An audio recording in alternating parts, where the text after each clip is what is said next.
மகரத்திற்கு மிகப்பெரிய முன்னேற்றங்கள் மேன்மைகள் கண்டிப்பாக உண்டு. எதை பற்றியும் கவலைப்பட வேண்டாம். உச்சகுரு ராசியை பார்த்து கொண்டிருக்கிறார், ராசிநாதனையும் பார்த்து கொண்டிருக்கிறார். இந்த மாதத்தில் என்னங்க ஸ்பெஷல்? 3 சுபகிரகம் உங்கள் ராசியை பார்க்குது. இது உங்கள் ராசியை தவிர வேறு யாருமே பார்க்க மாட்டாங்க. புதன், சுக்கிரன், குரு 3 பேரும் கடகத்தில் உட்காந்து உங்கள் ராசியை பார்க்குறாங்க. 3 சுபர்கள் ராசியை பார்ப்பது என்பது ஒரு மிகப்பெரிய கொடுப்பினையான ஒன்று. இதில் ஒன்று பார்த்தீங்கன்னா, ஆனி மாத நடுப்பகுதியில் பௌர்ணமிக்கு பக்கத்தில் இருக்கக்கூடிய சந்திரன் வேற உங்கள் ராசியில் உட்காந்து 4 சுபர்களாக வந்து மாறுவார். பௌர்ணமி அப்போ தான் ஆனி மூலத்தில் தனுசு ராசியில் பௌர்ணமி நடக்கும். தனுசு ராசியில் பௌர்ணமி சந்திரன் வந்து 2வது நாள் மகர ராசியில் வந்து உட்காருவார் உங்கள் ராசியில்.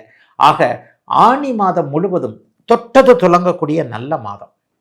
முன்னேற்றங்கள் இருக்கும். 20 வயதுக்காரருக்கு, 30 வயதுக்காரருக்கு, 60, 70 வயதுக்காரருக்கு அவரவருடைய வயதிற்கு ஏற்றாற் போல நல்லவைகள் அதிகம் நடக்கும்.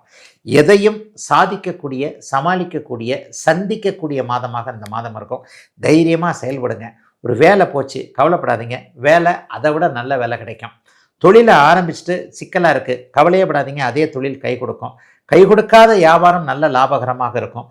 நல்ல உதவியாளர்கள் அமைவாங்க. குடும்பத்தில் நிம்மதி இருக்க போது.